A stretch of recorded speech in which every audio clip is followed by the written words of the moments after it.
les groupes de l'opposition. Mesdames, Mesdemoiselles, Messieurs, chers amis de Canal Martinique Télévision, chers amis de LCL, vous qui nous regardez sur kmttélévision.com ou qui nous écoutez sur FM+, 88.9, vous qui nous regardez à Mayotte, à La Réunion, en Guyane, en Guadeloupe, en France, et bien entendu en Martinique, bonsoir, et bienvenue dans ce 100% politique. Nous avons le plaisir et l'honneur de recevoir aujourd'hui Daniel Marissette. Daniel Marissette est premier vice-président de la collectivité territoriale de Martinique. En fait, vous voulez dire de l'Assemblée de Martinique, non? Comment on dit? Je suis vice-président, l'un des vice-présidents. Je ne suis pas le premier. Ah, vous n'êtes pas le premier. Je suis l'un des vice-présidents de l'Assemblée de Martinique. Donc, représentant l'opposition. Il est vice-président de l'Assemblée de Martinique. Et comme vous le savez, Daniel Marissette est dans l'opposition au sein de cette Assemblée. Il est par ailleurs secrétaire national du MIM. C'est quoi national? Parce que la Martinique, pour nous, c'est une nation. Ah, d'accord. Donc, comme le mouvement indépendantiste martiniquais doit couvrir toute la Martinique, donc nous avons un comité national et un secrétariat national. D'accord. Vous avez beaucoup milité, justement, pour qu'on reconnaisse que la Martinique est une nation. Vous avez beaucoup milité pour l'indépendance de la Martinique. Est-ce que vous avez l'impression d'avoir réussi, d'avoir échoué? Quel est votre sentiment au moment, c'est vrai, vous atteignez un certain âge, vous avez milité pendant un certain temps. Quel est votre sentiment? En tout cas, moi j'ai l'impression que nous avons fait beaucoup progresser cette idée. Au moment où nous enregistrons cette émission, se déroulent les Carifta Games, les Jeux de la Caraïbe pour la natation. Et j'entends souvent les journalistes, tout le monde pouvait vérifier ça pour moi, sur YouTube, puisque ça passe en direct sur YouTube, parler de rencontre des nations. D'ailleurs, notre nation qui est actuellement représentée par un drapeau. Donc, cette idée progresse. En tout cas, elle a déjà progressé dans la Caraïbe, puisque les autres États de la Caraïbe, qui sont aussi des nations, nous reconnaissent comme une nation et nous ont accueillis non seulement à l'OSIS, c'est-à-dire l'Organisation des États du Sud de la Caraïbe, mais également au CARICOM, dans un statut d'observateur, et même le gouvernement français a fini par admettre cette réalité. Donc nous avons beaucoup fait progresser cette idée. Nous n'avons pas encore atteint l'objectif. Mais notre génération, il suffit de retourner 50 ans en arrière, où quand on disait ça, on était passible d'être mis en prison pour atteinte à la sécurité de l'État. Vous voyez, actuellement, nous avons fait progresser cette idée et de plus en plus de Martiniquais se reconnaissent comme Martiniquais. D'accord. Est-ce que vous pouvez nous rappeler ce qu'est le MIM?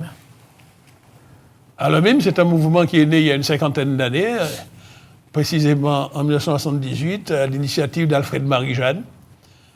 Et c'est un regroupement de plusieurs forces patriotiques. Alfred Marie-Jeanne avait un mouvement qui s'appelait La Parole au Peuple. Moi-même, je viens d'un autre mouvement qui s'appelait le Groupe d'Action Prolétarien, le GAP, qui avait participé aux grèves de janvier 1974. Il y avait notre camarade Pulvar qui animait un groupe patriote, Force Populaire. Et puis, il y en avait d'autres sur Fort-de-France. Nous nous sommes regroupés et en juin 1978, autour d'Alfred Marie-Jeanne, nous avons créé le mouvement indépendantiste martiniquais. D'accord. Voilà, avec comme mot d'ordre IEMO. Informer, éduquer, mobiliser, mais de façon organisée. Voilà un petit peu l'histoire rapidement présentée du MIM. D'accord. Comment va M. Alfred Marie-Jeanne? Il porte son âge, puisque je rappelle que cette année, ça lui fait sa 90e année.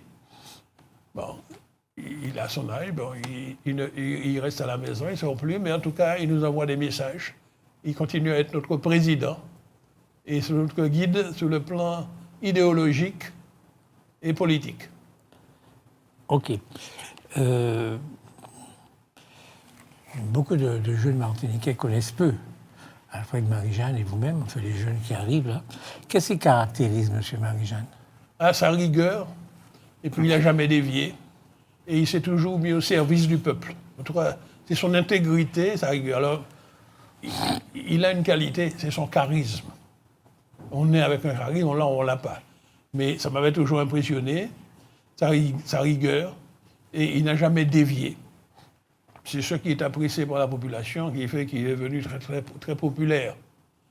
Voilà ce qui le caractérise et se mettre au service des Martiniquais et surtout faire reconnaître la Martinique comme un pays, une nation, et le peuple martiniquais comme un peuple, et travailler, ça serait un jour que nous soyons responsables de nous-mêmes.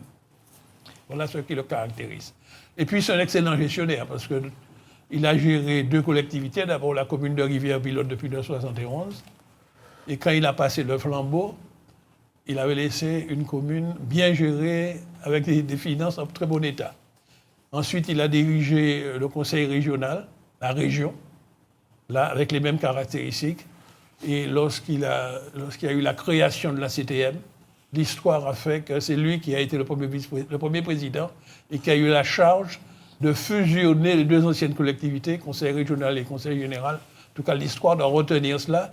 Et lorsqu'il a passé la main, en juillet 2021, il a laissé une collectivité CTM en parfait état avec des finances saines. Maintenant, je ne sais pas si c'est toujours le cas. Comment vous ne savez pas? Non, parce que d'après ce qui se dit par les gestionnaires actuels eux-mêmes, ils sont en difficulté puisque je vois qu'ils réduisent les subventions dans tous les domaines.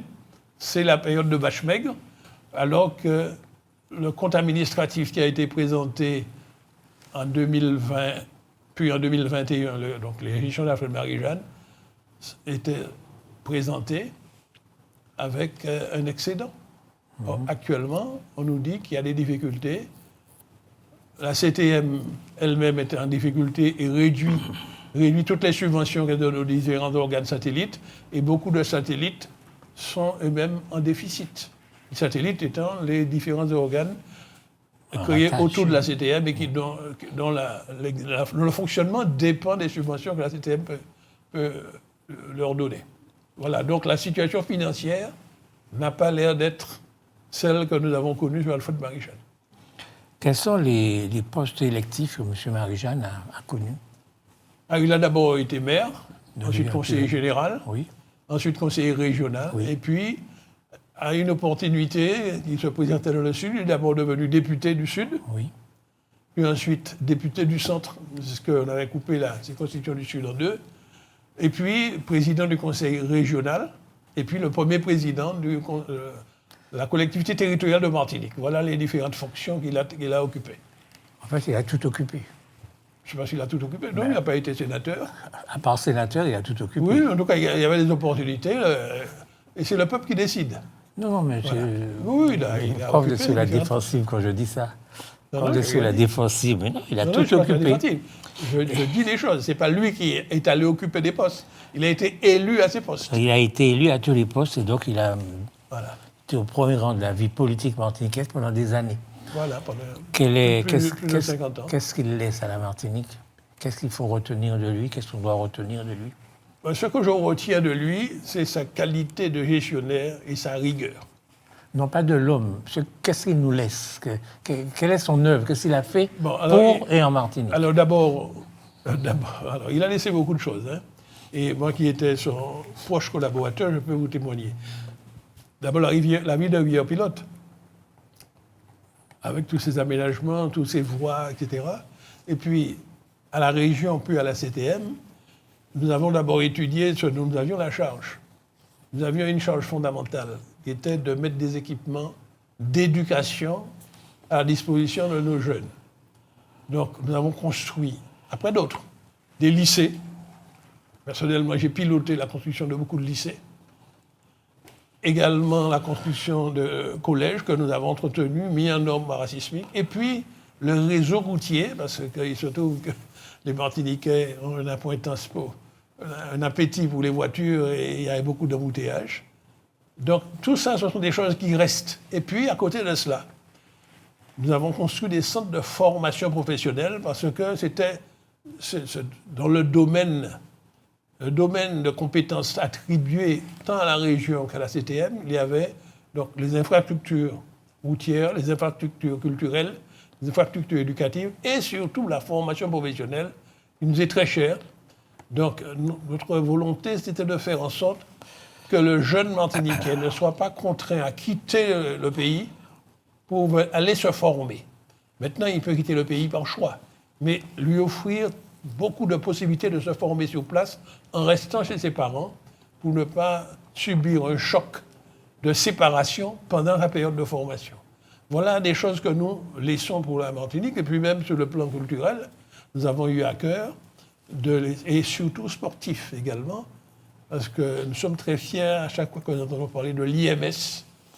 Et je veux, en même temps que je rends hommage à Marie-Jeanne, rendre hommage à Alain Rapon, qui à un moment donné était élu avec nous à la région, il était président de la commission sport. Et c'est après un séminaire qu'il a fait avec les dirigeants sportifs que l'idée de faire un institut de formation au métier du sport et de la jeunesse, qui s'appelle maintenant IMS, est née. Et j'ai eu la charge de le construire. Et actuellement, j'ai vu que c'est un centre qui est très fréquenté par nos jeunes. Et j'espère que des générations de jeunes sportifs vont émerger, et surtout avec des encadrants sportifs, qu'on ne soit pas obligés de quitter la Martinique pour aller au CREPS, les centres de l'État. L'IMS est sous la tutelle de la CTM actuellement, avant d'avoir été sous la tutelle du Conseil régional. Donc voilà des choses qu'Alfred Marie-Jeanne a laissées pour la jeunesse martiniquaise. Peut-être que j'en oublie, puisque le centre de recherche dont nous sommes très fiers, s'appelle le PARM, mais c'est une idée qui est née au sein du MIM, lors d'un séminaire, et il y avait le docteur Georges Buisson aussi qui était à l'origine de ça. Et là aussi, j'ai été chargé par Alfred Marie-Jeanne, à la fois de construire les murs, et puis ensuite de mettre en place le PAM. Et le PAM qui a une bonne réputation actuellement, et qui initie la grosse transformation, et même et qui fait beaucoup de recherches sur nos plantes médicinales. Voilà. Donc voilà des choses qui sont un peu l'héritage qu'Alfred Marie-Jeanne laisse à la Martinique. Est-ce que le PAM a déjà déposé un brevet? Ah si, plusieurs. Plusieurs. À chaque fois que nous faisons une innovation, en particulier lorsque nous avons fait des recherches sur les plantes médicinales, on a protégé nos recherches par les brevets. Moi, j'y tenais beaucoup. Et à chaque fois que les collaborateurs, les ingénieurs, chercheurs au PAM nous disaient que ça, nous l'avons trouvé, et que personne d'autre l'avait encore mis au point, mais nous avons eu à cœur de le protéger par des brevets. Mais ensuite, quand vous faites le brevet, il faut ensuite passer à la phase industrielle. Le statut du PARM, qui est un statut associatif, ne lui permet pas de faire le développement derrière. C'est pourquoi, lorsque nous mettons au point, nous avons mis au point des procédés, nous avons fait des appels à manifestation d'intérêt, appel à projet, puis il y a un jury qui choisit l'industriel, celui qui va faire la transformation. Et il y a donc beaucoup d'entreprises qui ont été créées à partir des idées qui ont été mises au point par nos chercheurs du PARM. D'accord. Donc Alfred Marie-Jeanne est président du conseil régional lorsque l'État, le gouvernement, décide que les régions vont être compétentes pour les routes nationales. C'est ça? Non, il a même anticipé. Il a négocié en 2003 et en décembre 2003 pour que les RN soient transférés à la région Martinique. Parce qu'on est dans un système paradoxal. Vous savez que les routes sont entretenues avec des taxes payées par les automobilistes. La taxe sur les carburants, qui alimente un fonds que vous avez le FIR, Fonds d'investissement routier. C'était la région qui gérait, mais prendre les décisions de faire les travaux, c'était la DDE, la Direction départementale de l'équipement à l'époque, parce que les routes appartenaient à l'État. Nous avons trouvé ça paradoxal, que nous nous contentions de voter des budgets, puis c'était des ingénieurs de France qui décidaient. Eh bien, il y a eu un accord qui a été signé, et à partir du 1er janvier 2004, tout le patrimoine routier, le petit bout d'autoroute de 7 km qui est en Martinique, et les routes, à peu près 400 km d'IRN, ont été transférées dans le patrimoine des régions, et c'était à l'initiative d'Alfred Marie-Jeanne. Et c'est ça qui nous a permis, parce qu'il m'avait confié la responsabilité des infrastructures, d'être ceux qui déterminent quel est le schéma routier des infrastructures routières que nous devons décider de mettre pour équiper notre pays. Donc nous ayons la main sur ça là-dessus. OK. Et vous avez construit beaucoup de routes dans le sud de la Martinique? Pas seulement dans le sud, également dans le nord, mais c'était... En fait, c'est pas les longueurs routières qui étaient importantes, c'est de comment supprimer les points noirs d'embouteillage. Donc, nous avions trouvé d'abord le système des giratoires, À un moment donné, il y a une opposante qui m'a appelé M. Gigatoire. Et puis, évidemment, les gigatoires, au bout d'un certain temps, deviennent saturés et nous avons initié, après le Conseil général d'ailleurs, je dois reconnaître les choses, puisque le Conseil général avait reçu les RD dans son patrimoine. Les routes départementales. Voilà, depuis les routes départementales depuis 1984. Oui. Donc, les techniciens du Conseil général avaient initié également des échangeurs, donc celui de Dillon par exemple. Mais nous avons copié un peu ce modèle pour, sur l'autoroute par exemple, pour faire disparaître quelques embouteillages. Et c'est ce programme-là que nous avions continué et que nous avions mis dans un schéma qui s'appelle le STIRM, le schéma territorial des investigations routières de Martinique, sur un programme sur 20 ans. Malheureusement, j'ai constaté que l'équipe qui a pris notre suite en juillet 2021 n'a pas mis en œuvre encore jusqu'à présent, malgré les annonces, la suite de ce programme des infrastructures routières de Martinique, parce qu'il y a encore des points noirs et le point qui est le plus urgent, c'est celui de Mango-Vulsin. Il y a un point là qui fait perdre beaucoup de temps. Est-ce que vous savez que ceux qui nous ont fait les études, les bureaux d'études qui nous ont fait élaborer le schéma territorial d'infrastructure routière de Martinique, le STIRM, nous a indiqué que les embouteillages coûtent, écoutez bien, 34 millions par an, ça coûte à la Martinique. Et que, donc, le schéma des modifications des infrastructures qu'il nous a indiqué, le but, c'était de faire réduire la quantité d'embouteillage. Et le point le plus noir que vous avez trouvé, ce n'est pas le seul, c'est celui de Mango-Vulsin, au Lamentin. Là où il y a le carrefour qui mène d'un côté à Place d'Armes, la sécurité sociale, la caisse d'allocation familiale, et le champ d'agriculture par là, et de l'autre côté vers l'hôpital. Mais là, c'est un point noir qu'il faut faire disparaître. Nous avons fait faire des études, nous avons trouvé le modèle. Je ne comprends pas. L'appel d'offres a été lancé. Depuis février 2025, des entreprises ont été choisies, mais les travaux ne démarrent pas. Donc je veux dire que les programmes routiers sont très longs. Notre schéma territorial d'infrastructure routière, c'est un schéma sur 20 ans. Nous l'avons élaboré en 2017 et il doit aller jusqu'à 2037. D'accord. Et il faut que déjà qu'on commence. Nous sommes en 2026. Il s'est déjà écoulé près d'une dizaine d'années depuis son élaboration. Donc les chantiers ralentissent. Vous êtes au conseil régional? Non, à la CTM maintenant. Non, vous êtes donc au conseil régional, je suis dans le passé. Ah d'accord. Vous êtes au conseil régional et vous avez en charge le système routier martiniquais, les routes nationales, les plus grandes routes. Vous faites beaucoup de routes, plus dans le sud que dans le nord, même si vous en faites un petit peu dans le nord, mais essentiellement dans les routes, vous faites de très jolies routes, ce qui incite les Martiniquais à acheter des voitures, puisqu'il y a de belles routes. Donc vous vous débrouillez pour que les vendeurs, les concessionnaires de voitures s'enrichissent, vendent le plus de voitures possible, et il ne vous vient pas à l'idée de faire un transport en commun qui partirait de Fort-de-France et qui inonderait, qui inonderait le sud de la Martinique, quoi. La seule chose qui vous intéresse, c'était de faire pour les gens qui ont des voitures. Mais tous les gens qui n'en ont pas, vous n'y avez pas pensé une seconde. Bien, alors évidemment, vous êtes... soit vous ne regardez pas KMT, parce que nous avons eu l'occasion, pendant les plénières, d'exposer tous les projets sur lesquels nous avons fait de longues études pour mettre en place un système de transport intégrant la totalité de la Martinique. Bien. Vous savez que c'est Alfred Marie-Jeanne qui est à l'origine du projet qui s'appelle TCSP, Transport collectif en site propre. Et c'est un projet de schéma de circulation qui couvre toute la Martinique. Mais évidemment, sur une période très longue, parce que ce n'est pas simple à construire. Il faut d'abord libérer des emprises, d'abord il faut faire toutes les études, il faut chiffrer, il faut trouver le financement. Vous l'avez fait pour les routes. Alors, non, mais le TCSP, c'est sur les routes que ça circule. C'est-à-dire, pendant que nous faisions le projet routier, ces routes ne servent pas simplement aux véhicules individuels. Ils doivent servir au transport en commun. Ce schéma qu'on a appelé le TCSP devait se faire par tranche. Et sur le papier, il y avait la tranche 1 qui couvrait le centre, qui est là où il y avait le besoin de transport en commun le plus urgent, et avec des extensions vers le sud et vers le nord.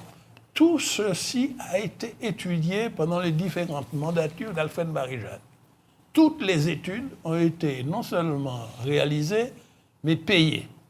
Et nous devions passer à la phase chantier, à la phase travaux. Toutes les enquêtes ont été faites et nous avons parlé longuement de cela. Et même, dans nos études, nous avions étudié non seulement un transport terrestre, c'est-à-dire où on circule sur la route, transport maritime, tout ça faisait partie de l'étude, et également le transport par câble aérien pour limiter les emprises terrestres, parce que nous sommes dans une petite île avec une surface assez petite, et beaucoup d'endroits sont construits, les gens ont construit leurs résidences, et lorsque vous faites un projet routier, il faut essayer de limiter les emprises pour ne pas avoir à démolir les habitats, les maisons des gens. Donc toutes ces études ont été faites et il y a eu des enquêtes publiques, ça a été exposé à la population, donc je suis un petit peu étonné que vous ne soyez pas plus informés que cela sur tous ces projets qui ont été étudiés. Ah, ils sont là. Aucun n'a été réalisé. Non, la première tranche a été réalisée entre le Lamentin et Fort-de-France. Oui, c'est tout. Voilà, c'est tout. Oui. Ensuite, Alfred Marie-Jeanne a bénéficié d'une opportunité. Alors, pour être précis, en 2015, sous la mandature de Letchimy à la région, l'idée de créer une autorité unique pour l'organisation des transports a pris corps. C'était parce que les transports en commun, il y avait, écoutez bien, il y avait 35 autorités. Les 34 communes, chaque maire responsable de son territoire, et le conseil général pour les liaisons intercommunales. Donc c'était une anarchie complète. Donc, ça marchait moins bien que maintenant ? L'idée a été de dire, est-ce qu'on ne peut pas arriver à faire un schéma unique de transport de Martinique ? Pendant qu'il y avait ce débat en Martinique, le gouvernement français prend une autre décision. Il décide de créer les communautés d'agglomération, les EPCI, établissements publics de coopération intercommunale. Et le gouvernement français, par une loi, décide que ce soit ces EPCI qui auront la charge des transports. Donc les maires ont cessé d'être des autorités de transport, et il y a eu en Martinique, je ne sais pas qui a décidé ça, je n'ai pas participé à cette décision, on a découpé la Martinique en 3 morceaux. Le centre, CACEM, le nord, Cap-Nord, et le sud, Espace Sud. Voilà le nom de baptême qu'ils ont reçu. Et de par la loi, ils sont devenus des autorités de transport. La CACEM a récupéré ce que la ville de Fort-de-France avait mis lorsque j'étais le maire de Fort-de-France, ce que le maire du Lamentin avait mis, ce que le maire de Saint-Joseph avait mis, ce que le maire de Chelcher avait mis. Et ils se sont mis à 4, et c'est devenu le périmètre de transport de la CACEM. Espace Sud n'avait encore rien, certains maires avaient mis, d'autres n'avaient pas mis, mais Espace Sud a décidé de son côté de mettre un réseau sur les Suds, qui s'appelle le réseau Sud. Au nord, Cap-Nord n'avait rien fait. Bon. En 2015, l'idée d'avoir une autorité unique qui va remplacer les 4, puisqu'il y avait 3 communautés d'agglomération et le conseil général, ça fait 4 chefs, ça ne va pas. Donc on essaie de regrouper tout le monde, et pour ça, il faut une loi. Le conseil, la région obtient une habilitation. Le Parlement français et le gouvernement français va habiliter la région pour faire une loi. Et c'est cette loi qui va créer Martinique Transport. Mais Letchimy, qui était au président de la région, n'a pas eu le temps de le mettre en place. Il perd entre-temps, la CTM est créée. Et en 2016, nous trouvons cette situation. Une loi est votée, une délibération est votée par la région qui devient force de loi pays, et c'est toujours pas en place. Eh bien, le travail qu'Alfred Marie-Jeanne aura à faire, parce que la loi qui a créé Martinique Transport dit dans son texte que le président de Martinique Transport est de droit le président du conseil exécutif. Donc, ce qu'Alfred Marie-Jeanne va faire, il va mettre en place Martinique Transport en sollicitant les 3 communautés d'agglomération. Et on va monter le statut de Martinique Transport et normalement, au conseil d'administration de Martinique Transport, on trouve le président de chacune des communautés d'agglomération, plus le président du conseil exécutif. Donc les 4 présidents sont membres de droit, sont là. Plus il y a d'autres membres. L'Assemblée de Martinique désigne aussi des membres à la proportionnelle, majorité et opposition. Et chacune des communautés d'agglomération, en plus de son président, désigne aussi un administrateur. Donc Martinique Transport est créé et va commencer à fonctionner à partir de 2018. Il récupère la compétence transport et c'est l'autorité unique. Et évidemment, Martinique Transport doit prendre la suite de ceux qu'avait mis la CACEM en place et de ceux qu'avait mis l'Espace Sud en place. Et Martinique Transport doit construire un réseau dans le Nord. Ce qui fait que ces 3 réseaux ont fusionné. Maintenant, il y avait l'intercommunalité, qui était par des taxis de place, qui se faisaient au risque et péril parce qu'il n'y avait pas de réseau organisé. Le Conseil général, un petit peu avant sa disparition, avait déjà commencé à préparer le terrain en réduisant le nombre de lignes de transport. Puisque, à partir du moment où les communautés d'agglomération ont des réseaux, les comités d'agglomération sont devenus des unités de transport, le Taxico n'a plus de raison d'être. Le Taxico avait simplement le rôle d'intercommunauté. Et lorsque Martinique Transport est créé et rentre en exercice en 2018, on doit fusionner tout ça. Mais je peux vous assurer qu'Alfred Marie-Jeanne est allé exercer la fonction de président lui-même. Et d'après les comptes rendus, moi j'étais pas au conseil d'administration Martinique Transport à l'époque, d'après les comptes rendus qu'il nous a fait, c'était une tâche un peu ardue, difficile, parce qu'il fallait mettre ensemble une série d'éléments qui avaient été construits séparément de l'autre. Et ça, il y a encore des conséquences jusqu'à aujourd'hui. Et ça a commencé quand ? Rappelez-nous la date.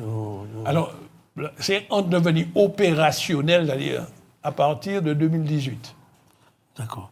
Puisqu'il a fallu travailler pour mettre ça en place entre 2017 et 2018, ça devient opérationnel. Vous avez commencé à travailler dessus en 2017. Ah oui. D'accord. Et oui, parce que le problème, quand vous faites... Les mutations ne sont pas faciles. Vous arrivez, vous trouvez un système qui fonctionne au sud, qui était sous l'autorité d'Eugène Larcher, et j'aime toujours aller rendre hommage parce qu'il a mis un système de délégation, il a fait... Au sud, il n'y avait qu'un seul réseau qui fonctionnait très bien, d'après ce que j'ai entendu dire. Par contre, au nord, il n'y avait rien, donc Cap-Nord n'avait rien fait. Il n'y avait que des maires qui avaient pris l'initiative, le maire du Lorrain, le maire du Gros-Monde, avaient pris l'initiative, mais il n'y avait pas de réseau pour tout le nord. D'accord. C'était les Taxicos qui faisaient ça à risque et péril.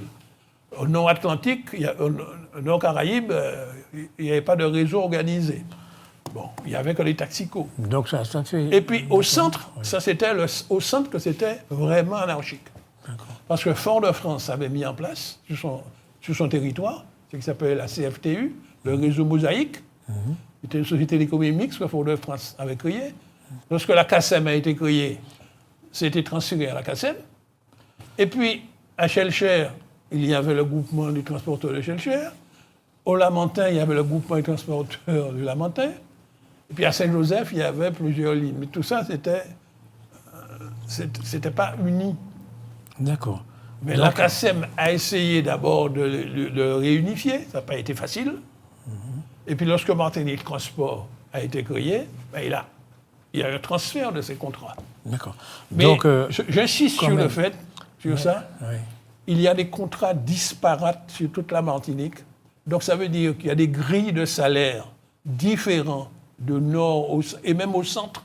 Au centre, il y a des grilles de salaire différentes d'un groupement à l'autre. Écoutez, ce qu'on peut retenir... Et le Nord, c'est pareil. Quand on vous écoute, vous responsables, et nous, citoyens, donc vous avez pris 10 ans pour faire Martinique Transport, pour vous mettre d'accord.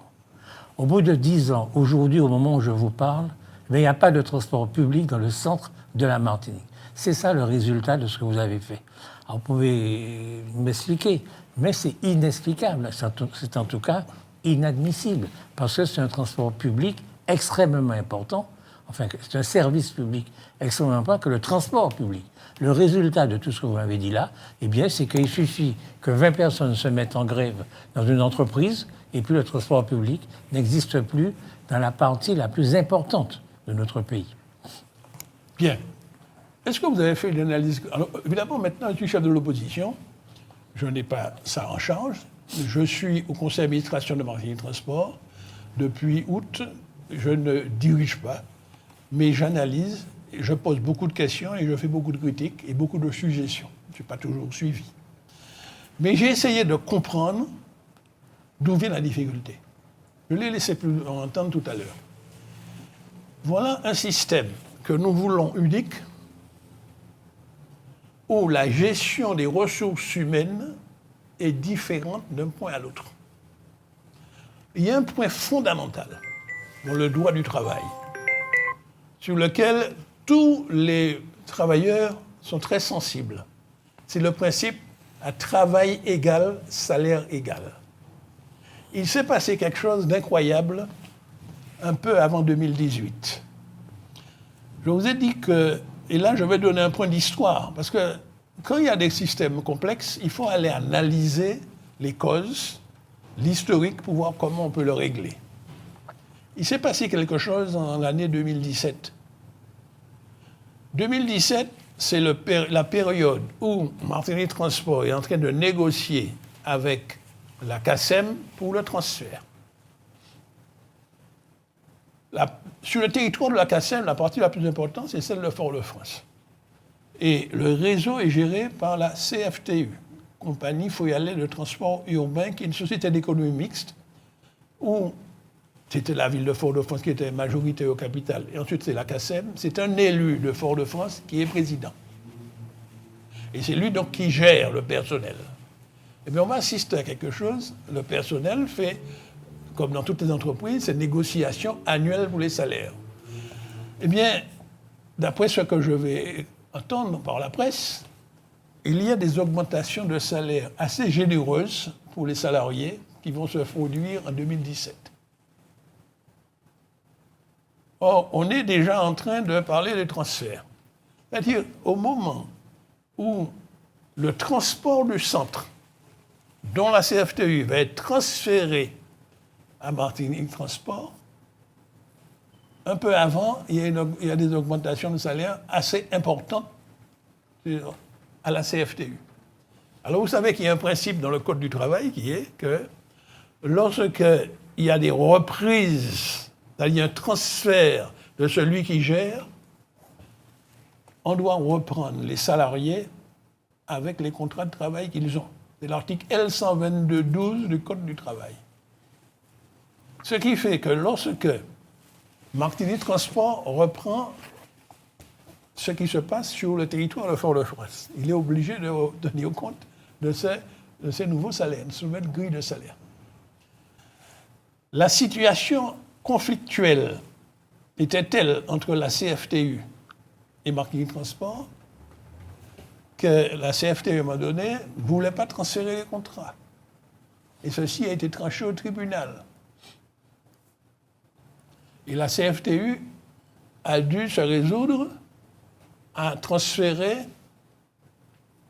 tous ces contrats à Martinique Transport. Et pour pouvoir gérer le choix qui a été fait à l'époque, Martinique Transport a décidé de créer une régie, la régie de transport de Martinique, où le principal actionnaire, c'est Martinique Transport, et c'est la régie qui gère les lignes qui étaient gérées par la CFTU, dont les 2 lignes du TCSP, Lamentin-Fort-de-France, qui étaient gérées par la CACEM. Donc c'est transféré. Mais c'est transféré avec les contrats.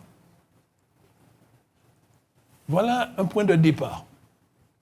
Et si je mets au défi qui que ce soit de démentir ce que je dis, c'est M. Alain Alfred, qui est le président de la CFTE au moment où les négociations salariales, il signe des contrats très intéressants pour les salariés.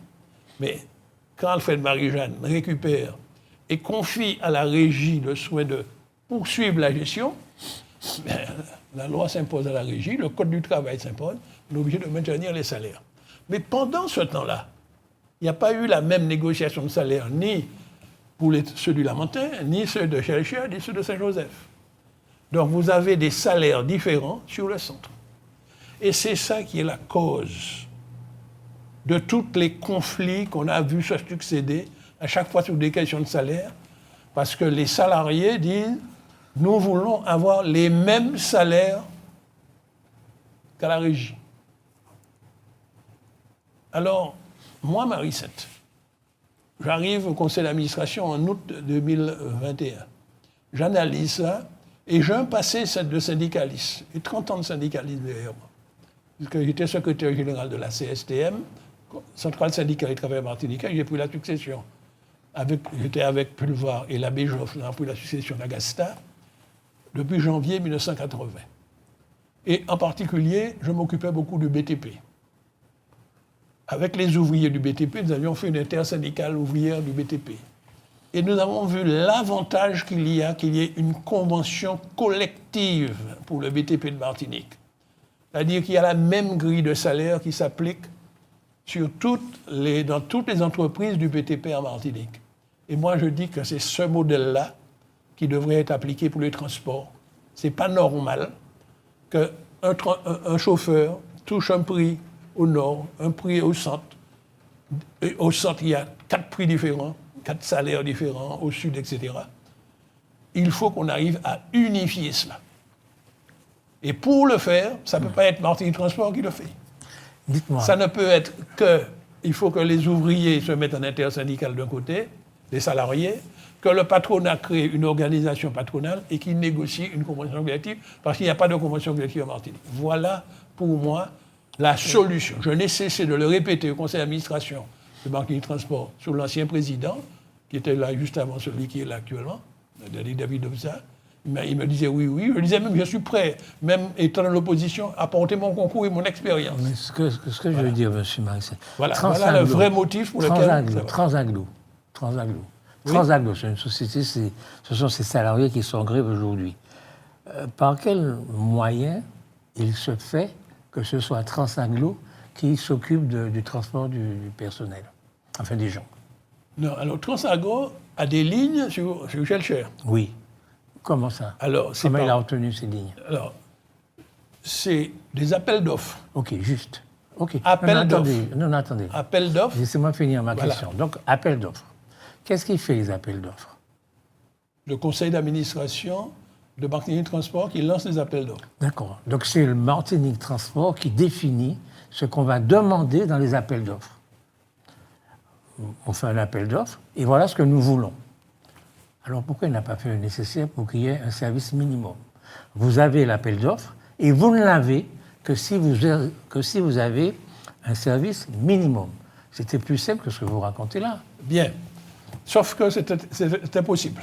C'est impossible. C'est impossible de mettre ça, je vais vous dire, c'est impossible de le mettre dans le cahier des charges. Pourquoi? Je vais vous expliquer. Dans le système français, évidemment, ce n'est pas nous qui faisons les lois, ça se fait de l'autre côté. La grève, c'est une conquête ouvrière, est un droit constitutionnel. La grève est un droit constitutionnel. C'est-à-dire, aucun cahier des charges ne peut aller à l'encontre du droit de grève. C'est la première chose. Le service minimum, qu'est-ce que signifie le service minimum? Ça veut dire que lorsque des travailleurs ont décidé de faire grève, il y en a qui n'ont pas le droit de faire grève parce qu'ils sont obligés de venir travailler. Alors moi, j'ai fait des recherches pour regarder comment le service minimum peut être instauré, parce que ça me paraît nécessaire. Eh bien, le service minimum ne peut être mis en place que par voie conventionnelle. J'ai regardé comment ça se fait ailleurs. Alors, il y a une convention collective pour le transport terrestre de voyageurs qui est valable en France, qui n'est pas valable en Martinique. Conventionnel à l'intérieur de l'entreprise. Non, à l'intérieur d'une branche professionnelle. Une branche professionnelle. Et c'est lorsqu'il le négocie, il prévoit dans la convention qu'il y a un service minimum et qui va réglementer le droit de grève. Alors ça existe pour les transports parisiens, ça existe pour la SNCF, ça existe dans la convention collective des transporteurs terrestres sur toute la France. Mais le champ d'application territoriale n'inclut pas les dernières colonies. Tandis que le transport maritime, j'ai regardé la convention, il y a une convention collective française, transport maritime, qui inclut le transport maritime en Martinique. C'est marqué dans le champ territorial. C'est-à-dire, lorsqu'il y a une grève pour le transport maritime, par application de la convention collective, le service minimum doit être prévu. Mais c'est pour cela que moi, j'ai toujours dit que c'est dans la convention collective qu'on doit inscrire ça. Ça signifie que lorsqu'un syndicat va déposer un préavis de grève, d'abord il doit respecter un délai et il doit en même temps donner la liste des chauffeurs désignés par lui qui vont faire le service minimum. Au moins deux voyages par jour. C'est comme ça que le service minimum est prévu dans la loi française. Le Martinique Transport ne peut pas intervenir là-dedans du tout. Si Martinique Transport le met dans son... Non, mais... écoutez bien... Est-ce qu'il Martinique Transport peut faire pression sur cette... Non, parce qu'il va s'opposer au droit de grève. Fait pression à ce corps de métier, sinon je redonne au taxico. C'est pas compliqué. Si vous n'êtes pas d'accord, je redonne au taxico. Voilà. Alors, ce qui est prévu dans le contrat, c'est que lorsque le service n'est pas fait, Martinique Transport ne peut pas. C'est-à-dire, pendant tout ce temps-là où ce n'est pas fait, Transagro perd de l'argent. Il ne sera pas payé. Oui, mais quoi? C'est le plaisanterie. C'est ça qui est prévu. Mais c'est idiot, je veux dire, plus il perd de l'argent, moins il pourra payer ses salariés. Mais je vous dis que c'est ce qui est prévu dans le contrat. Le contrat, il y a des retenues lorsque le service n'est pas fait. C'est ce qui est prévu. Oui, mais c'est scandaleux. Je ne sais pas si c'est scandaleux. Mais enfin, vous le savez très bien. Moi, je dis que ce qui est scandaleux, c'est qu'on ne soit pas arrivé jusqu'à aujourd'hui à mettre en place une convention qui inclut d'abord une belle grille de salaire pour toute la Martinique et deuxièmement qui inclut le service minimum. C'est par voie conventionnelle. Maintenant, ce qui se passe actuellement, c'est autre chose. Il y a grève à Transagro, c'est-à-dire qu'il n'y a que Transagro qui ne devrait pas dû travailler. Maintenant, la stratégie qui a été mise en place par les syndiqués a été pour faire pression d'aller bloquer ailleurs. Qui est chargé de débloquer? Qui est chargé du maintien de l'ordre? Vous n'allez pas me dire que vous espérez que le gouvernement va envoyer les gardes mobiles, hein? Non, parce vous que syndicaliste, j'entends tout le monde s'en prendre la Martinique Transport. Je vous pose la question. Dans l'état actuel de la Martinique, tel que c'est organisé, qui est chargé d'assurer la liberté de circulation? Je vous pose la question. Non, moi je vous repose la question à vous qui êtes un syndicaliste depuis des années. Alors qui est-ce qui est chargé? Mais vous savez très bien. Mais je ne sais pas. Vous savez très bien que c'est l'État qui est chargé de la circulation. Voilà, donc vous êtes en train de demander à l'État d'intervenir. Non, je n'ai rien à demander. Mais si, c'est ce que vous êtes en train de faire là. L'État est assez grand pour savoir que c'est lui qui doit se charger de la libre circulation. C'est pourquoi je dis que les gens se trompent lorsqu'ils se tournent vers Martinique Transport sur ça. Je ne suis pas là pour défendre Martinique Transport. Je suis là pour dire aux travailleurs, d'abord, ils sont en train de rendre leur grève impopulaire. Quand j'étais secrétaire général de la CSTM, Centrale syndicale des travailleurs martiniquais, je veillais beaucoup, je disais tout le temps à mes adhérents, à les syndiqués, il faut que notre grève soit soutenue par le peuple. Une grève qui n'est pas soutenue par le peuple est vouée à l'échec. Donc, l'erreur qu'ils sont en train de faire, c'est de rendre la grève impopulaire. Parce que ceux qui souffrent, c'est ceux qui n'ont pas de voiture, donc les plus malheureux. Et je pense que c'est une mauvaise stratégie. Maintenant, je ne suis pas là pour donner des conseils aux syndicats. Le seul conseil que je leur donne, au lieu que chaque section syndicale déclare sa petite grève d'un coin, de se regrouper en intersyndical, d'élaborer un projet de convention collective et d'entrer en négociation. Avec le... Non, pas avec Martinique Transport. Non. Avec qui? Avec l'organisation des transporteurs. Martinique Transport c'est le donneur d'ordre pour les marchés. Donc c'est le plus Martinique important. Transport n'est pas parti dans la négociation. Oui. C'est une erreur d'ailleurs que l'ancien président de Martinique, je le lui ai dit, donc je le répète ici, l'ancien président de Martinique Transport est allé participer à des négociations et j'ai vu qu'il a signé des protocoles. Je lui ai dit que c'était une erreur. Je lui ai dit ça au conseil d'administration, c'est pourquoi je le répète sur vos ondes. Qui a fait croire que c'est Martinique Transport est parti? Non. Ça se règle entre employeurs et salariés. Enfin, il faut que ça change, parce que ça ne marche pas. Non. Mais il faut que Martinique Transport change. Non, Martinique Transport, il faudrait qu'on lui donne d'autres pouvoirs. Oui. Il n'a pas de pouvoir de médiation. Vous savez qui est-ce qui a le pouvoir de médiation? Non. La direction du travail. Oui. Ça a changé de nom, ça s'appelle maintenant la DETS. La DETS, ouais. C'est un service que l'État a mis en place. Il y a des inspecteurs du travail, il y a inspecteurs du travail dans le transport. C'est eux qui... Vous savez, lorsque nous négocions le bâtiment, ou bien dans la banane, parce que je suis l'un des négociateurs de la convention collective des ouvriers de la banane de Martinique, que nous avons signé le 6 juin 2012. Eh bien, 6 juin 1986, pardon. Plutôt, c'est le 12 juin 1986, après 2 ans et demi de négociation. Qui présidait? Qui était le médiateur de la négociation entre le patronat et les travailleurs? Le syndicat était l'inspecteur du travail. Donc, je trouve que sans que personne lui fasse la demande, la direction du travail aurait dû déjà intervenir dans cette affaire-là comme médiateur et aider les partis, patronat La et direction syndical. du travail, c'est l'État. Oui, c'est l'État. C'est l'État, d'accord. C'est l'État. Donc nous sommes infoutus, nous Martiniquais, de régler le Non, problème parce du que transport tant en que nous- Martinique. tant que nous Il sommes faut une- que l'État intervienne. Non, non. Tant que nous sommes une colonie, Nous ne et sommes qu'on pas a, on n'a jamais tant été que nous sommes une colonie, Ah, mais, et que c'est- l'État... Non, Nous non, non. nous n'avons aucune responsabilité. Martinique Nous n'avons Transport ne il faut veut être pas- indépendant pour être responsable. Martinique Transport ne veut pas jouer elle n'a aucune autorité pour jouer le rôle de médiateur. Voilà ce qui s'est passé. Vous savez ce qui s'est passé à chaque fois que l'ancien président de Martinique Transport a voulu intervenir dans les négociations? Le patronat et les salariés se retournaient vers lui pour lui dire: est-ce que si on signe une augmentation, vous êtes d'accord pour payer? Parce que Martinique Transport était le payeur. Et pour ramener le calme, le président disait: oui, j'augmente.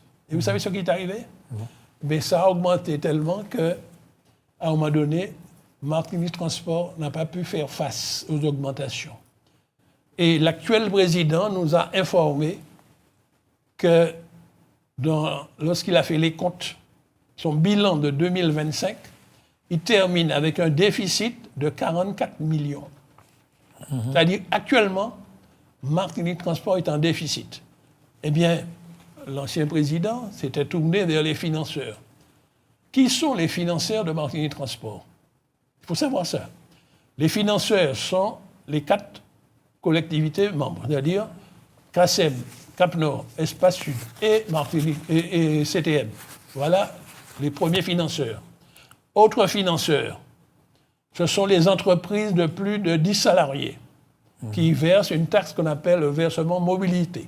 Voilà la deuxième catégorie de financeurs, les entreprises. Troisième catégorie, les voyageurs. Mais il faut savoir quelque chose. Ils ne payent pas, d'accord. Dans le Nord, les voyageurs payent très bien. Dans le Sud, ils payent très bien. Puis on a constaté, au centre où justement le nombre de voyageurs est le plus nombreux, mais c'est là que la recette n'est pas au rendez-vous. Vous savez que la recette ne représente que 90%, les gens ne savent pas ça assez, du coût total du transport. Que 10%, les 90 autres pourcents sont payés par les 2 autres catégories de financeurs. Alors, au conseil d'administration, on pensait que les actionnaires allaient augmenter leur part. Donc, on a demandé à la CACEM d'augmenter sa part. La CACEM a répondu qu'il ne peut pas. On lui demande 2 millions, il n'avait qu'un. Espace Sud, on lui demandait 1, il ne donnait que 500. Bon. Depuis l'an dernier, il donne 1. Au centre, la CACEM dit qu'il ne peut pas aller plus vite. Cap-Nord dit qu'il ne peut pas aller augmenter. Et on pensait que l'ancien président, Zobda, pensait, en se retournant vers le président du conseil exécutif qu'il a délégué là, qu'il allait obtenir des augmentations. Mais on lui a dit que ce n'est pas possible. Donc, résultat, il s'est découragé, il a démissionné, puisqu'il ne pouvait pas tenir sa parole. Il s'était engagé à attribuer des augmentations aux entreprises pour que les entreprises puissent faire face aux augmentations de salaire qui ont été signées. N'ayant pas reçu ces sommes, il est parti. Et l'actuel président nous dit qu'il est en déficit. Voilà la réalité financière. Alors, j'ai vu qu'au Conseil, à l'Assemblée, on nous a présenté un projet de dire on va demander aux entreprises de verser davantage. Mais le problème, c'est que la taxe, le montant de la taxe qu'on appelle versement mobilité, est plafonné par une loi. Elle est plafonnée actuellement à 2,5% de la masse salariale de chaque entreprise privée ou publique de plus de 11 salariés. Donc, c'est pour cela qu'en Assemblée, la majorité de l'Assemblée, à la demande du président du Conseil exécutif, a voté une demande d'habilitation auprès de l'État pour qu'on autorise la CTM de voter une loi qui va déplafonner le montant de la taxe mobilité. C'est ce qui a été voté en plénière il y a à peu près... Donc c'est les chefs d'entreprise qui vont payer. Et évidemment, les chefs d'entreprise se sont réunis autour de la Chambre de commerce et ont commencé à gueuler. Non, ce n'est pas les entreprises qui vont payer. Est-ce que vous savez que les entreprises doivent prendre en charge une aide pour le transport de leurs salariés? Et puis, donc, c'est ça qui justifie le versement mobilité. Et puis, en analysant les choses, moi, je me suis rendu compte que devant chaque centre commercial, il y a des arrêts. Le TCSP, par exemple, s'arrête juste devant les centres commerciaux. Des bus s'arrêtent devant les centres commerciaux. Donc, il y a beaucoup de clients de ces grandes surfaces qui utilisent le bus. Alors, pour ne pas faire payer trop cher les passagers, le conseil d'administration de Marie Transport a maintenu un niveau très bas, 2 €, pour que même les plus malheureux puissent prendre. Mais on amène des clients pour les grandes surfaces. Donc, je trouve que les grandes surfaces, qui sont des employeurs et qui bénéficient du transport, parce que vous avez vu que le transport ne fonctionne pas comme les commerçants se plaignent. Eh bien, on leur demande une petite contribution supplémentaire. Ça me paraît de la justice sociale. Donc, ce n'est pas les chefs d'entreprise qui vont payer, c'est une contribution qu'ils apportent pour pouvoir justement que leurs clients puissent venir que leurs salariés puissent arriver à leur lieu de travail et que leurs clients puissent venir dans leur commerce. D'accord, ce sont des Alors, choses... pour le moment, le Parlement n'a pas encore répondu. Comment se fait-il qu'en France, il y a des villes où le transport est gratuit? Pourquoi ce n'est pas le cas en Martinique? Parce que, vous savez, le transport n'est jamais gratuit. Ça coûte de l'argent.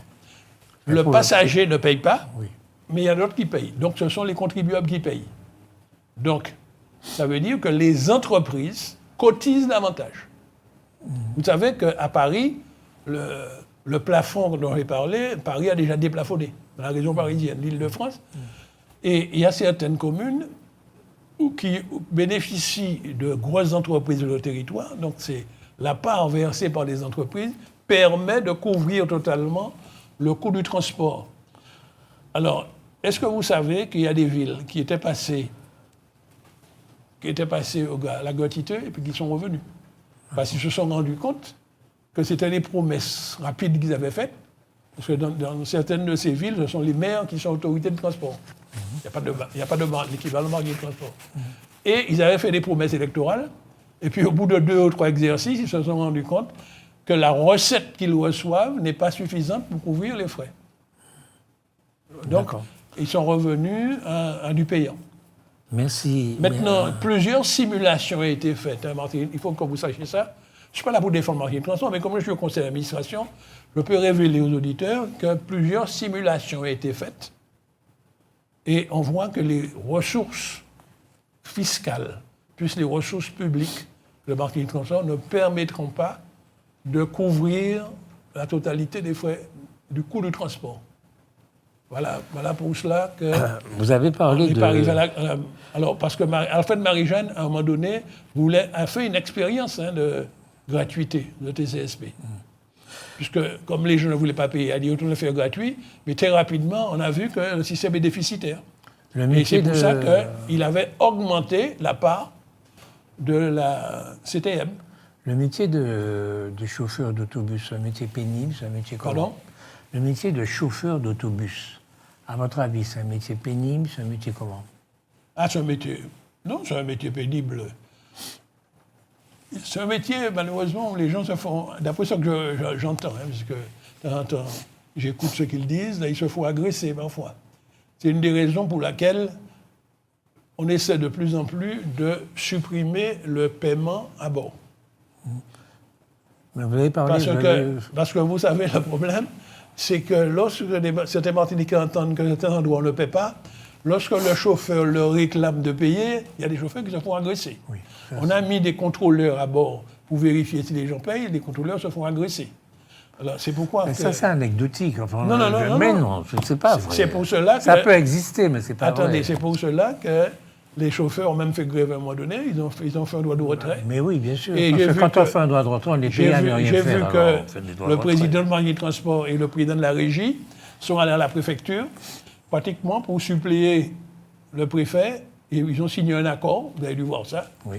Ils ont signé un accord avec le préfet, le directeur de la police, le général commandant de la gendarmerie, pour bénéficier des protections, parce que les contrôleurs se font agresser.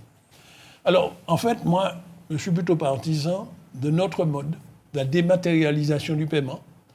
C'est pourquoi on est en train de mettre en place ce qu'on appelle les DAT, des distributeurs automatiques de tickets, où, avec des cartes, les gens achètent des tickets, et lorsqu'ils rentrent dans le bus, ils passent la carte devant un système, et c'est en train de se faire actuellement. Mais il faut des contrôleurs pour contrôler que tout le monde valide sa carte. Quel est le salaire? Vous connaissez ça, vous êtes un Martinique Transport. Le salaire moyen de salarié, vous ne connaissez pas? Non, ce ne sont pas des salariés de Martinique Transport. Oui, je sais, mais quand même. Non, je ne connais pas. Vraiment? Je ne connais pas. Ce que je connais, c'est les masses salariales globales. Mais non, parce que, il faut savoir, je siège à la commission d'appel d'offres.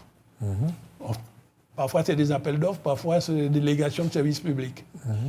Lorsque vous lancez l'appel, les entreprises vous remettent un dossier dans lequel va figurer toutes les dépenses. Le coût du bus, le masse salariale, ils ne vous donnent pas le salaire de chacun des salariés. Oui. Donc, ce que nous avons, c'est la masse salariale. Mais quand il a répondu à l'appel d'offres, il sait combien il paye ses salariés. Oui, mais moi, je ne sais pas. Oui, mais il sait. Oui, mais quand il a eu l'appel d'offres, à partir d'un salaire de ses salariés. Oui, il a fait mais quand le salarié, quand il a eu l'appel d'offres, quand le salarié lui demande 300 € d'augmentation par salarié, comment il peut faire? Je ne sais pas. Mais c'est lui qui négocie. Vous ne posez pas la question. Mais c'est important, je veux dire, c'est un transport public. Et vous ne pouvez pas dire, je ne sais pas, je veux dire, c'est important de régulariser tout ça. Tous les marchés que nous passons sont des marchés publics. Quand moi j'avais en charge, je vous ai dit, des infrastructures, vous croyez que lorsque nous lançons un appel d'offres pour réaliser un lycée, nous allons demander à chaque entreprise combien vous payez le salaire? Ça n'a rien à voir, un lycée avec le transport public. Non. Là, c'est un chantier public. Non, il faut que les gens comprennent, c'est le principe du marché public. Le salaire, c'est l'affaire du patron. Et nous passons un contrat, le Martinique Transport passe un contrat avec lui, il fait sa stratégie, il soumet un prix et c'est à lui de faire sa planification de salaire. On est d'accord, M. Marissel. Non, je n'ai pas on n'est pas d'accord, parce que vous croyez que c'est Martinique Transport qui détermine les salaires. Non. C'est une erreur de croire ça. Je ne crois pas ça. Évidemment que je ne crois pas ça. Je veux dire que ce que nous vivons aujourd'hui est très exactement insupportable. Mais insupportable, si vous alliez à l'avenue Maurice Bishop tous les jours comme moi, que vous voyez les dames avec les chats et ça, c'est insupportable. Et donc il faut que vous ayez l'imagination nécessaire pour que ça ne se reproduise plus, que ça ne puisse pas se reproduire. S'il faut changer des lois pays, changez-les. S'il faut changer le conseil les règles qui régissent le Martinique Transport, il faut les changer. Ça ne peut pas continuer comme ça dans ce pays, franchement. Absolument, vous êtes d'accord. Je suis d'accord avec vous. C'est pour cela que nous demandons un changement. Ce n'est pas des lois payées. Nous demandons, et nous avons fait un congrès pour ça, nous avons fait un congrès pour demander que nous puissions soumettre au peuple martiniquais un nouveau statut par lequel il va nous autoriser à faire les lois nous-mêmes. Et je vous garantis que si nous faisions les lois nous-mêmes, nous aurions fait des lois qui s'adaptent à notre pays. Et en particulier, si nous devons demander une augmentation aux employeurs, aux gros employeurs, pas aux petits, parce que les petites entreprises de moins de 10 salariés ne paient pas de versement en transport. On appelle maintenant versement mobilité. Ce sont les grosses entreprises. Moi, je suis partisan de l'augmenter pour avoir de la recette pour pouvoir payer le transport. Eh bien, actuellement, nous sommes obligés de supplier le Parlement français de nous autoriser à le faire. Eh bien, on lui a envoyé ça, il n'y a aucune réponse jusqu'à présent. Vous demandez une habilitation, là? Oui, mais pourquoi? Moi, nous demandons qu'on puisse faire nos lois. Parce que le transport, pour qu'il fonctionne, il faut qu'il soit payé. La deuxième chose, il y a une solution auquel on peut réfléchir. C'est de mettre tout en régie. Oui. Comme sur la région parisienne, il y a la régie autonome de transport. Ce n'est pas donc des entreprises privées. Mais Alfred Marie-Jeanne avait commencé à le faire. C'est pourquoi il a créé la RTM, la Régie de transport de Martinique. Mais il ne pouvait pas casser tous les marchés qui existaient déjà ailleurs avec des entreprises privées, puisque c'est pour une durée. Mais le projet politique que nous portions, nous au MIM, c'était à terme qu'il y ait une régie de transport pour toute la Martinique. À ce moment-là, c'est le conseil d'administration de la régie qui négocie les salaires avec l'ensemble des chauffeurs de la Martinique. Et cette régie a comme principal actionnaire les 4 EPCI, les 3 communautés d'agglomération et la CTM. Et c'est eux qui allaient déterminer les salaires. Et je vous assure que moi, je suis pour une régie pour toute la Martinique, la même grille de salaire, on sait combien ça coûte, la régie n'est pas là pour faire des bénéfices, la recette, les ressources doivent couvrir les dépenses. Voilà. Maintenant, la recette, c'est la recette voyageur, nous voulons le maintenir bas, et le reste, c'est la fiscalité. Fiscalité des entreprises et fiscalité des taxes prélevées par les collectivités. Voilà le schéma que nous voyons, nous, MIM. Parce que je suis en même temps secrétaire du MIM. Ce système, avec des entreprises privées séparées, nous sommes contre cela. Mais pour le moment, nous sommes dans l'opposition. Je ne peux pas changer ça. Deuxièmement, les lois sont faites en France, mais les lois en France prévoient que c'est des délégations que l'on passe à des entreprises. D'accord. Voilà. Voilà la difficulté. Vous avez passé toute votre vie... Pieds nous marrer dans ça. Vous avez passé toute Maintenant, votre pour vie... le moment, pour sortir dans la merde dans laquelle on est là, la médiation doit être faite par la direction du travail. En tout cas, c'est ma position. D'accord. Vous avez passé toute votre vie à lutter pour l'indépendance de ce pays. Aujourd'hui, c'est presque un mot qu'on ne prononce pas. L'indépendance, personne n'en parle, personne n'en veut, etc. Nous en parlons tous les jours, parce que MIM, il y a l'indépendance. À part vous, mais je ne sais pas où vous êtes là, le MIM. Non, soyons sérieux. Par rapport à ce qu'était le MIM auparavant, aujourd'hui, voilà, on n'en parle plus, etc. Est-ce que vous avez l'impression d'un échec? Comment vous vivez cet échec-là? Non, mon cher ami, je n'ai pas un échec. C'est pas un échec? Non, parce que à chaque fois je fais le bilan, nous faisons le bilan, nous regardons d'où nous venons et où nous sommes. Nous sommes à une étape. En tout cas, je vous rappelle, puisque vous revenez sur la question de l'indépendance. Depuis 1991, nous avons sorti un texte qui prévoyait ce qu'on appelle le protocole d'accession à l'indépendance. C'est un processus qui passe par des étapes. Nous sommes en train de vivre une période de transition. La première étape, c'était de fusionner pour avoir une seule collectivité gérant la Martinique. La deuxième étape que nous essayons de gravir, c'est avoir une assemblée qui peut prendre des lois pour nous, au moins pour tout ce qui est à l'interne. Alors, il y en a qui pour ne pas utiliser de termes qui choquent, etc., dit qu'il faut un pouvoir normatif. Moi, je dis carrément un pouvoir législatif pour faire des lois adaptées à notre pays, après discussion avec notre peuple. Ça, c'est la deuxième étape pour laquelle nous luttons pour atterrir. Et puis, on va arriver à un stade ultime où non seulement nous aurons un pouvoir en interne, certains l'appellent l'autonomie, mais un pouvoir externe pour pouvoir avoir des relations diplomatiques avec notre environnement, avec les pays qui nous entourent, décidées par nous et non pas sous la tutelle française. Donc voilà le processus que nous avons entamé depuis le début des années 70. Je trouve que nous avons fait déjà beaucoup de progrès. Donc je n'ai pas le sentiment d'échec. J'ai le sentiment, au contraire, que c'est difficile. Il ne faut pas se décourager, il faut y aller, il faut continuer. Et nous sommes en train de passer la main à une nouvelle génération et nous les encourageons à poursuivre jusqu'à ce que nous arrivions à être responsables de nous-mêmes. Il faut analyser les problèmes, voir ce qui coince et ne pas se tromper. Parce que c'est ce que vous êtes en train de faire là, essayer de tromper, de donner des responsabilités que malheureusement nous n'avons pas encore. D'accord. Donc ce conflit-là, qui est en train de dégrader la situation, il y a des médiateurs, il faut qu'ils fassent leur job. Ou bien qu'ils se tirent de là et qu'on nous donne le pouvoir de médiation.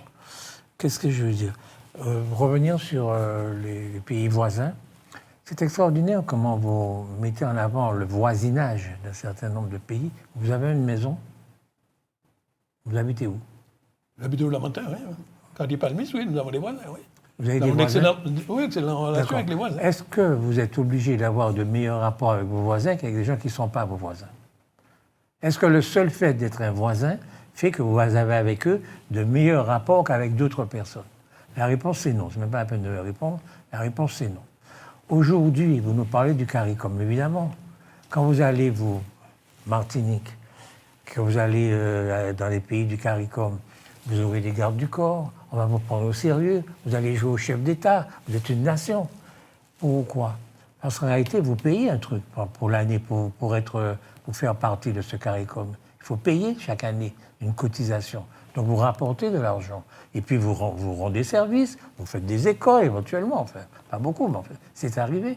Donc forcément qu'on vous prend au sérieux, parce qu'ils y ont intérêt. Et demain, tous les produits qu'ils produisent et qui sont les mêmes que les nôtres, mais à 2 fois moins cher, ou à 3 fois moins cher, vont inonder notre pays, mettant à bas notre agriculture. Et ils ne pourront rien nous acheter parce qu'ils n'ont pas les moyens de nous acheter, parce qu'ils n'ont pas le même niveau que vous. Comment vous ne pouvez pas dire ça ? Ce que je dis là, ce sont des évidences.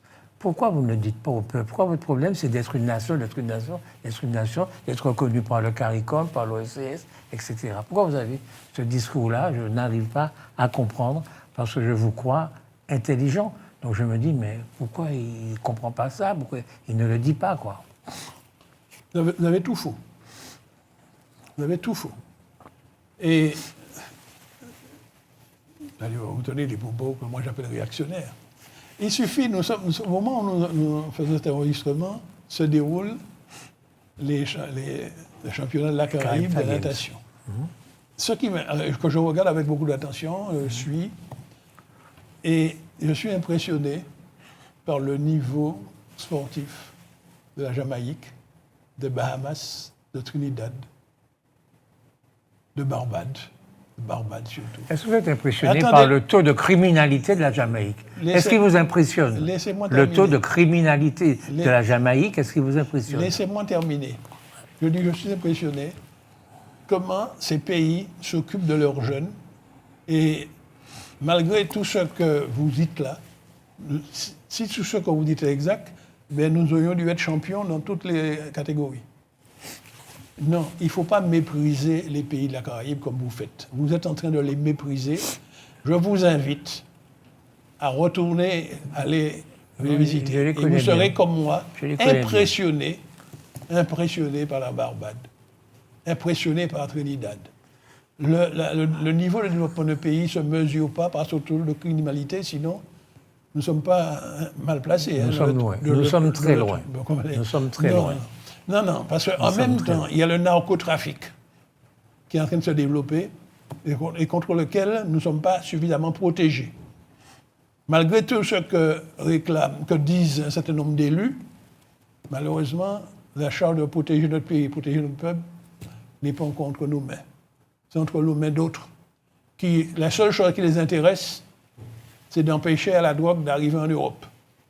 Mais quand ça arrive en Martinique, pour rester en Martinique, ils s'en foutent. Ce qu'ils arrêtent, c'est ce qui peut transiter par Martinique pour monter vers l'Europe.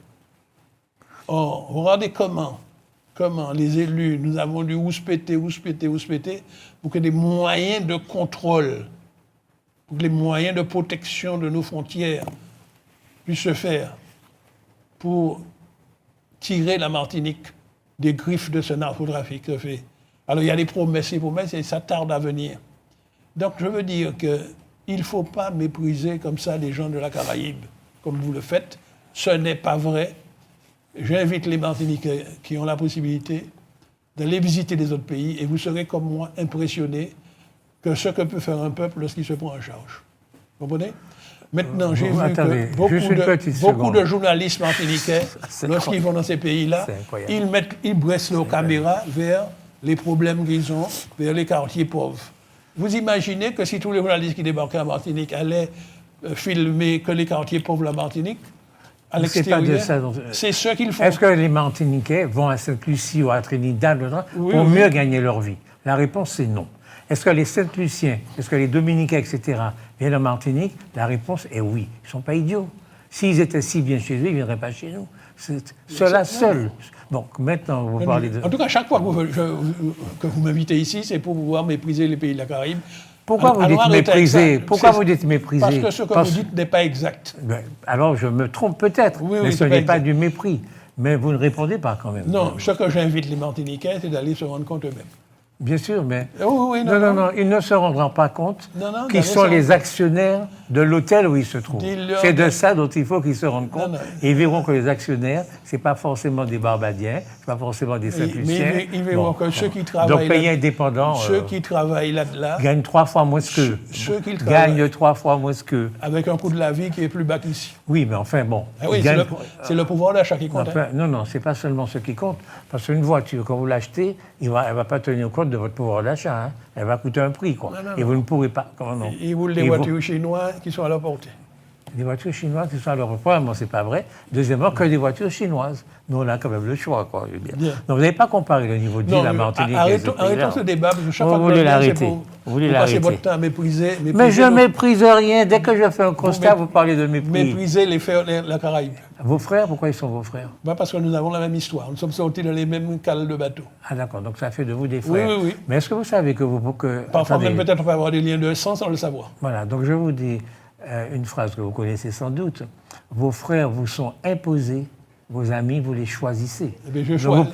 Nous, nous avons choisi d'avoir des amitiés caribéennes. Voilà, des amitiés, mais ce n'est pas forcément vos frères. Parce qu'il me semble que ce sont plutôt nos concurrents aujourd'hui que nos frères. Ce sont vos frères. Ce sont vos frères avant d'être vos concurrents. Nous voulons tisser avec eux des liens d'amitié. Ils ne sont pas nos concurrents. Non. Ils ne sont pas nos concurrents. Non. Vous niez une évidence. Ce ne sont pas des concurrents. Qu'est-ce que vous voulez dire encore? Ah, je voulais... C'est un peu compliqué, ça. C'est un peu compliqué. Monsieur Alfred Marie-Jeanne, il est de quelle couleur? Je ne sais pas. De peau? De couleur jaune? Non, il est blanc. Pourquoi vous dites jaune? Mais pourquoi moi, je ne découpe pas la Martinique. Vous êtes de quelle couleur? Mais j'ai rien découpé. Je n'ai pas encore parlé. Vous ne savez pas de quoi je parle. Mais non, mais vous posez des questions complètement... Stupides, d'accord. Et il parle créole. Il parle créole mieux que tous les Martins. Non, je suis très sérieux. Est-ce que ces deux choses-là, c'est-à-dire être blanc de peau et puis parler créole, être dans la population africaine, est-ce que ça explique quelque part l'immense succès qu'il a eu, l'immense succès? Non. D'abord, au MIM, depuis que j'ai pris contact avec Marie-Jeanne, il nous interdit, nous nous interdisons de définir les gens par leur couleur de peau. Et par exemple, pour nous, tous ceux qui sont ici, ce sont des Martiniquais, quelle que soit leur couleur de peau et leurs origines. Ça, c'est un principe du MIM. Oui. Est-ce que c'est un principe de tous les Martiniquais? C'est un principe, je parle du MIM. Moi, je vous parle des Martiniquais qui ont mis un bulletin de vote dans l'urne. Je vous dis, ça c'est la première chose. Deuxièmement, la plupart des Martiniquais, ou beaucoup d'entre eux, sont des métis, c'est-à-dire qu'ils ont des parents qui sont d'origine différente. diverses dans leur histoire. Quand vous remontez l'arbre généalogique. Donc Alfred Marie-Jeanne, comme tous les autres métis, sont comme ça. Bien. Et peut-être si vous avez fait votre arbre généalogique, vous allez retrouver exactement pareil. Donc nous ne définissons pas les gens comme ça. Deuxièmement, nous avons toujours, depuis notre création, considéré que le créole était une langue, que c'est un parler qui nous permet de communiquer entre nous. Donc depuis sa création, le mime a été pris comme outil de communication, le créole. Et sur notre Radio Lévé du Bout de Martinique, LDM, dès sa création en 1986, nous avons décidé que tout se ferait en créole. Voilà. Maintenant, vous me posez des questions en français, puisque je suis bilingue, je vous réponds en français, mais si vous me posiez des questions, je vous m'invitez en créole, je suis prêt à faire toutes les missions en créole. Et puis, j'ai vu que ça faisait pas bien dans les années 70, et puis progressivement, tout le monde s'y est mis. Là aussi, c'est un progrès que le camp patriotique, c'est comme ça que nous nous appelons, a fait faire à la société martiniquaise. Toutes les campagnes électorales actuellement se font en créole. C'est un progrès, c'est une victoire idéologique de notre part. C'est une victoire idéologique. C'est-à-dire que... Et même y compris des élus viennent à la télévision, le font en créole, ça ne choque plus personne. Il y a vu notre camarade maire du Gros-Monde, on le félicite d'ailleurs pour sa réélection, c'est un allié très proche, nous sommes au Grand Assemblée ensemble. Eh bien, j'apprécie quand il fait des interventions, il le fait en langue martiniquaise. C'est le même qui fait qu'on parle créole. Non, je dis que les patriotes, vous avez vu, j'ai élargi aux patriotes, oui, enfin... parce qu'avant d'être entré au MIM, j'étais au GAP, dans le camp patriotique, nous avons fait toutes les formations que nous faisons pour les ouvriers agricoles, les ouvriers de la banane, les ouvriers du bâtiment, donc à la CSTM. Nous, toutes nos réunions étaient faites en créole. Et je faisais de la formation syndicale, je continue à en faire, je le fais en créole. Et c'est plus facile. J'ai enseigné à l'IME en créole. Et laissez-moi vous dire, comment vous faisiez pour enseigner la physique en créole? Mais c'est justement, ça devenait plus simple. Tout, en tout cas, des mathématiques et de la physique. Non, jusqu'à présent, je rencontre des enseignants étudiants qui nous disaient, mais ça paraissait plus facile, un cours de maths ou de physique en créole, ils le comprenaient plus vite. Mais bien sûr, mais n'empêche que les trois quarts des mots que vous employiez étaient en français. En physique, c'est de l'expérience. Les gens comprennent. Mais non, mais le créole s'est inspiré de plusieurs langues. On peut très bien faire un cours de maths et que les gens comprennent parfaitement. Il n'y a pas de livre de mathématiques en créole. Il n'y a pas de livre de mathématiques en créole. Il n'y a pas de livre du savoir en créole. Mais si, il y a des livres de savoir. Non. Des livres de physique, chimie, comme ça, c'est pas vrai. Ça veut dire quoi? Ça veut dire que les béquets étaient parfaitement contents que nous parlions créole, parce que nous n'avions pas accès comme ça aux sciences, au savoir, pendant qu'eux, ils parlaient français et avaient accès au savoir. Le créole était la langue de l'obscurantisme, que vous le vouliez ou non. C'est un fait, quoi. Une fois. Non, vous vous trompez une fois de plus. Mais c'est des faits, ça. Non, parce que... On n'a jamais appris... Écoutez, ce que nous faisions... Les mathématiques en créole, je dis, il n'y a pas de... Si on prend la grève de 1974, oui. Elle a démarré à partir de formations que nous faisions. Oui. C'est-à-dire, nous prenions des textes en français, oui. Et puis, nous, à partir de ces textes en français, nous enseignions en créole, oui. Pour apprendre aux ouvriers qui avaient un SMIG pour les ouvriers de la ville, commerce, bâtiment, industrie, et puis un SMAG, salaire minimum interprofessionnel. Et vous leur disiez ça en créole. Eh bien, je vous dis que nous avons expliqué ce que c'est et ils se sont rendus compte qu'ils étaient méprisés parce qu'il n'y avait pas le principe à travail égal, salaire égal. Donc c'est à partir de textes que nous avons lus en français, oui. Que nous avons fait leur formation en utilisant la langue créole, qu'ils ont tout compris et ils se sont mobilisés. Et ils ont fait disparaître ce double salaire, le salaire différent. Donc je veux dire que les sachants vont chercher les connaissances et utilisent la langue créole pour que le peuple... Donc c'est pas de l'obscurantisme, pour qu'ils comprennent tout. Alors on prend des exemples, et ils ont tout compris, et ils ont pu se mobiliser. Mais pourquoi vous niez les évidences? Ça n'a rien d'extraordinaire. La langue française, la langue française, la langue anglaise. Nous avons fait un bond considérable au niveau des ouvriers agricoles grâce au créole. Mais évidemment, je veux dire que si vous allez parler à une marchande de poissons, n'importe quoi, peut-être qu'elle va mieux vous comprendre en créole. C'est une évidence. C'est pas de ça dont je vous parle. Nous leur avons apporté le savoir et la connaissance grâce au créole. Pourquoi vous mentez comme ça? C'est pas normal, c'est des choses que j'ai vécues, ça. Oui, moi je vous dis que vous auriez pu avoir le même résultat avec ces gens-là en parlant français. Je parle dans les écoles. Hein. Dans les écoles, eh bien, il y a un tas de jeunes qui réussissent au baccalauréat sans être enseignés en créole. Est-ce que vous savez qu'actuellement, y compris le rectorat, oui. a finalement admis oui. et qu'il y a des classes bilingues? Oui. Est-ce que vous savez ça? Oui, mais c'est un progrès considérable pour notre dignité. Nous avons une langue, nous avons un pays, nous avons une nation, nous avons un drapeau. Okay. Donc nous sommes un peuple comme tous les autres. On peut regarder à hauteur d'homme qui que ce soit. Je crois que même si ça vous coûte... Non, ça ne me coûte rien. Je veux dire que votre langue, c'est une langue inventée par l'esclavagiste pour donner des ordres aux esclaves. Vous avez fait votre langue machin. Mais nous l'avons retournée contre lui. Non, vous ne la retournez pas contre lui parce qu'il la parle mieux que vous. Il continue de la parler. Et ça, Monsieur Larouche, comment on peut être réactionnaire comme ça? C'est un rôle que vous jouez. Non, je ne joue pas un rôle. Je suis en train de vous dire. C'est un rôle que vous jouez. En tout cas, je laisse vos téléspectateurs juges. D'accord. Vous savoir qu'est-ce que c'est que le nègre gricolatin. Oui, je suis un nègre gricolatin, c'est évident, vous aussi. Voilà. Vous aussi. Je veux dire que si vous parlez créole là tout de suite, il y a un tas de gens qui ne vont pas vous comprendre. Il faut qu'il y a des Martiniquais qui vont être contents. Non. Et fiers. Fiers de quoi? De voir que notre langue va dans les autres. Nous ne parlons pas créole?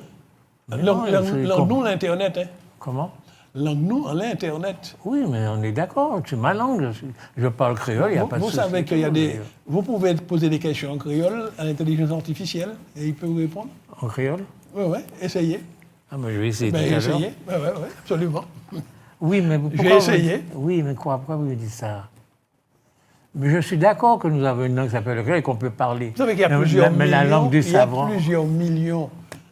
de pays non développés qui parlent créole. Il y a plusieurs millions de pays non développés qui parlent créole. D'habitants de la Terre.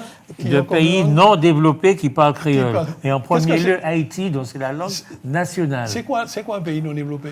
Haïti. Ah bon, tu vois? Ah bon. Haïti, c'est un pays qui n'est pas développé. Ah bon, d'accord. Et les pays dont vous parlez, les pays de la zone, là, sont moins développés que le nôtre. Je ne sais pas c'est quoi un pays développé. Bon, j'ai pris la peine de vous interviewer quelqu'un qui ne sait même pas ce que c'est qu'un pays développé. Je ne veux pas dire faire les termes, je vais avec vous, c'est pas possible. Non, cette manière de mépriser les gens, là... Je ne méprise pas. Je suis en train d'expliquer des vérités. Et vous, tout de suite, vous méprisez. Je ne méprise pas, je dis des vérités. Non, Haïti, actuellement, est tombé entre les griffes de narcotrafiquants. Voilà. C'est jamais la faute des Noirs. C'est des narcotrafiquants blancs, j'imagine. Hein? C'est jamais notre faute. Mais on est responsable de rien. Vous voulez découper l'humanité en couleurs? Tout simplement parce que j'ai des yeux et que je vois quand un gars est blanc, quand il est noir. Je ne partage pas ce point de vue. Vous ne pouvez pas ne pas le partager. Vous ne pouvez pas ne pas le partager. Parce que quand vous regardez quelqu'un, la première chose que vous voyez, c'est sa couleur. Oui, mais ce n'est pas ça qui est constitutif de son non-développement. N'empêche que c'est la première chose. Et vous savez c'est pas ça qui est consécutif de son non-développement. Non, on est bien d'accord. Ah, bon. Il ne reste pas moins que les pays les moins développés, dans la Caraïbe, là, c'est les pays noirs. Haïti est un pays développé, franchement. Comment on peut dire des choses comme ça? Si je dis ça, c'est parce que je méprise Haïti. Je dis que les États-Unis, la France d'abord, a soumis à l'Haïti à des conditions intolérables en imposant une dette qui laisse des traits jusqu'à présent. Ensuite, Haïti et la République dominicaine ont été occupés par les Américains, l'impérialisme américain. Et lorsque les Haïtiens ont déclaré le noirisme, ils n'ont pas fait de faute. Ils avaient raison. Ce n'est pas les Haïtiens, c'est un dictateur qui était là. Attendez, il était haïtien ou pas? Un dictateur. Un dictateur haïtien. D'ailleurs, vous avez vu que lorsque le peuple s'est soulevé, il s'est allé se réfugier aux États-Unis. Il ne reste pas moins que c'est un haïtien et que le peuple haïtien a pratiqué le noirisme. C'est aux États-Unis, il est allé se cacher. Peut-être, mais le peuple et puis en France. Le peuple a commencé par faire le noirisme. Quand les peuples se soulèvent dans ces pays-là, les dictateurs vont se cacher en France. Ah bon? Ouais. Et puis, regardez, étudier, retourner en Afrique pour aller étudier le développement. Je suis impressionné.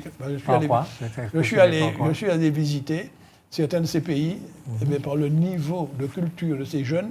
Ils sont en train d'ailleurs de foutre les Européens dehors de chez eux, là. Ils ont pris la main. Leur niveau est impressionnant, en particulier dans la partie du numérique. à partir du numérique. Dans leurs écoles, ils parlent. Arrêtez de sous-estimer. Je sous-estime rien. Vous comprenez ? Là, déjà, qu'est-ce que je veux dire ? Est-ce que vous avez quelque chose que vous souhaitez dire que je ne vous ai pas donné l'occasion de dire ?